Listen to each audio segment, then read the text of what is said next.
மதுரை மீனாட்சியம்மன் கோயில் சித்திரை திருவிழா இன்று காலை கொடியேற்றத்துடன் துவங்கியது. விழாவின் முக்கிய நிகழ்ச்சியான திருக்கல்யாணம் மே 8ஆம் தேதி கோயில் வடக்காடி வீதியில் உள்ள திருக்கல்யாண மண்டபத்தில் காலை 8:35 மணி முதல் 8:59 மணிக்குள் நடைபெறும். திருக்கல்யாண உற்சவத்தை நேரில் தரிசிக்க ஆன்லைன் கட்டண பாஸ் மற்றும் இலவச தரிசன அனுமதி தொடர்பாக கோயில் நிர்வாகம் அறிவிப்பு வெளியிட்டது. 500 ரூபாய் மற்றும் 200 ரூபாய் என 2 பிரிவுகளில் கட்டண பாஸ் பெற ஆன்லைன் முன்பதிவு இன்று துவங்கியது.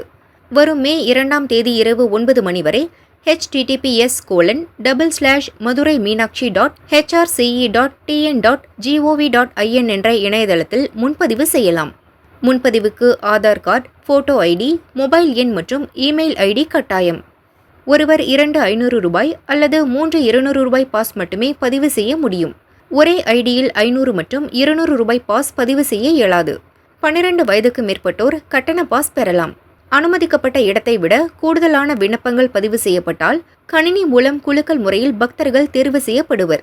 உறுதி செய்யப்பட்ட பக்தர்களுக்கு மே 3ஆம் தேதி மெசேஜ் மற்றும் இமெயில் அனுப்பப்படும். அவர்கள் மேற்கு சித்திரை வீதியில் உள்ள பிர்லா விஸ்ரம் விடுதியில் மெசேஜ் அல்லது இமெயிலை காண்பித்து பணத்தை கொடுத்து கட்டண பாஸ் பெற்றுக்கொள்ளலாம்.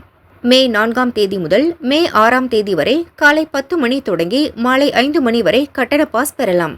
குறிப்பிட்ட தேதி மற்றும் நேரத்திற்கு பின் சென்றால் பாஸ் கிடைக்காது. திருக்கல்யாணத்தன்று அதிகாலை 5 மணி முதல் 7 மணி வரை மட்டுமே கோயிலுக்குள் பக்தர்கள் அனுமதிக்கப்படுவர்.